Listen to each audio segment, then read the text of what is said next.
Bonjour à tous. Imaginez un truc extraordinaire. J'ai assisté dernièrement à une partie de belote. Il y avait 4 personnes.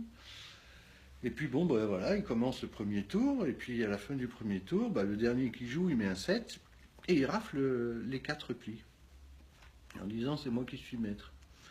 À la grande stupéfaction évidemment des 3 autres qui disent ben non, l'atout maître c'est le valet, c'est pas le 7. Et puis le second il dit non, non, c'est pas le valet, c'est la dame, l'atout maître. Et puis le troisième me dit mais vous plaisantez les gars, c'est l'as qui est l'atout maître. Bref, vous vous trouvez avec 4 bonhommes qui jouent au même jeu de cartes et qui ont 4 règles différentes.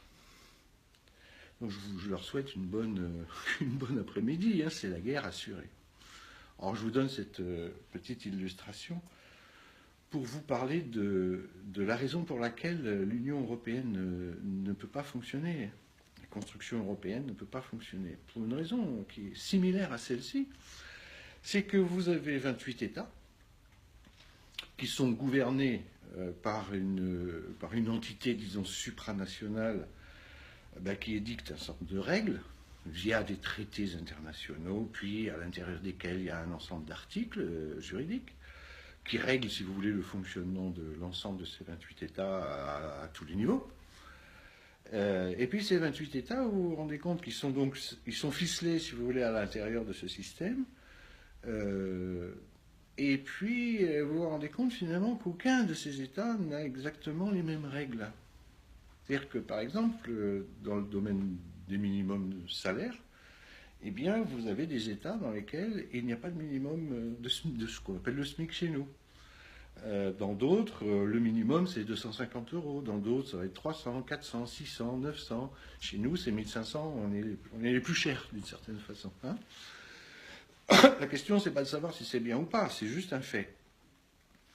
Et puis, en termes de politique, c'est pareil. Hein, vous n'avez pas 2 États qui ont exactement les mêmes types de gouvernement, les mêmes visions. Les règles de la fiscalité ne sont pas les mêmes en Roumanie qu'en France. Vous avez en Roumanie des règles fiscales, par exemple pour les entreprises, qui ne sont pas celles que nous avons en France. Les impôts sur les sociétés ne sont pas les mêmes là-bas qu'ici, etc.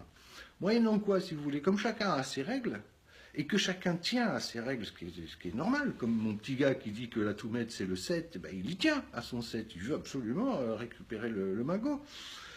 Mais celui qui dit que c'est le valet, il veut aussi récupérer le magot. Bon, vous imaginez la situation à 4, c'est une partie de belote infernale, mais à 28, avec les enjeux des États-nations sont tellement importants que ça ne peut pas fonctionner. Ça, c'est la raison majeure pour laquelle les 28 États de l'Union européenne, ça ne peut pas fonctionner.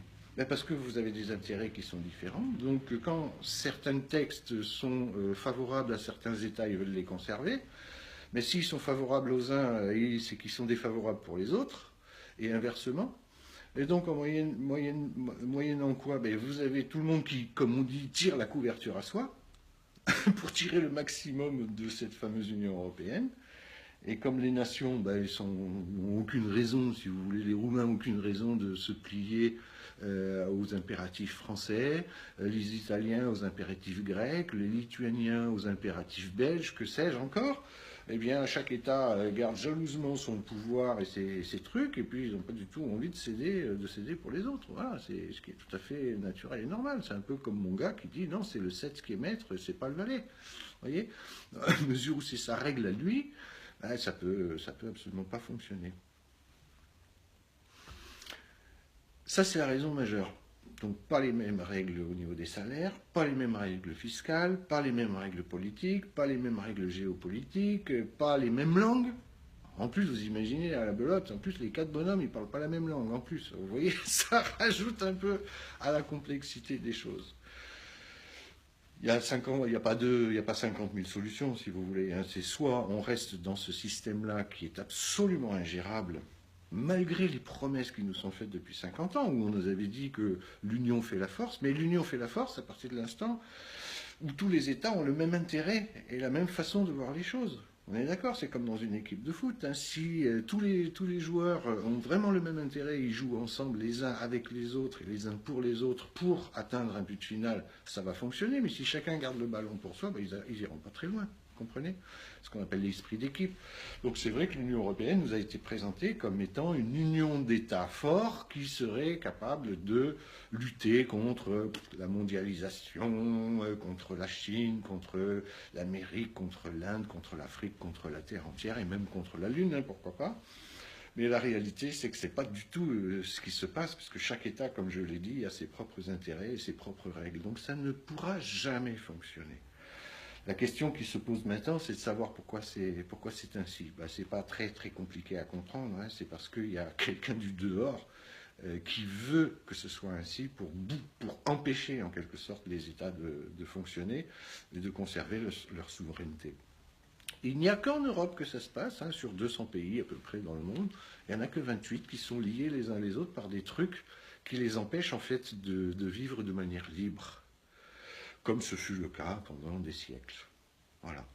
Donc si vous voulez en savoir plus, c'est pas très compliqué, ben, vous tapez upr.fr, vous allez tomber sur le site internet de l'Union populaire républicaine qui a été fondée il y a une dizaine d'années par François Asselineau, qui est un haut fonctionnaire d'État qui connaît parfaitement la musique en long, en large, en travers et même en profondeur et même sous les dossiers. C'est un mouvement, comme je le dis souvent, qui est complètement interdit dans tous les grands médias de France et de Navarre. Et ben, on comprend pourquoi, parce que de toute façon, le projet de l'Union populaire républicaine, c'est de rassembler l'ensemble des mouvements, enfin des Français, de gauche comme de droite, partout, pour pouvoir récupérer en fait sa souveraineté en sortant tout simplement de l'Union européenne, de l'euro et aussi de l'OTAN, qui est la face cachée, donc la face militaire, si vous voulez, dirigée par Washington, comme chacun sait. Voilà. Donc c'est pour ça qu'il passe nulle part. Hein. Ça, il ne faut pas chercher à comprendre, hein, puisqu'il va à l'encontre de tous les autres candidats. Donc, bon, alors certains vous critiquent l'Europe à gauche à droite, ça on le sait, mais il va à l'encontre de tous les candidats, parce qu'aucun d'entre eux ne dit qu'il faut sortir et récupérer sa propre souveraineté. Vous avez compris le truc? Donc si ça ne marche pas et qu'on reste dedans, il y a forcément un loup. D'accord? Ça, c'est une question bête. Si ça ne marche pas et qu'on reste dedans, il y a quelque chose qui ne va pas. Donc soit l'Union européenne serait forte si elle avait toutes les règles étaient les mêmes. Comme ce n'est pas le cas, ça ne fonctionnera pas. Et comme les règles, on ne peut pas les changer, parce qu'il faut les 28 États qui soient d'accord pour changer telle ou telle règle. Ça, c'est l'article 48 du TUE, du traité de l'Union européenne. Ben, comme les 28 États ne seront jamais d'accord pour changer un certain nombre de règles, parce que les uns ont un intérêt, les autres ont un intérêt contraire, ben, ça ne fonctionnera jamais. Donc posez-vous la question, pourquoi ça ne marche pas? Il y a des raisons fondamentales, mais qui sont des raisons cachées, qu'on ne vous dira jamais, bien sûr. Sauf si vous allez visiter Union populaire républicaine. Donc je rappelle, upr.fr. C'est pas très compliqué. Renseignez-vous. Quand vous aurez compris, ben, vous aurez compris. Bye bye.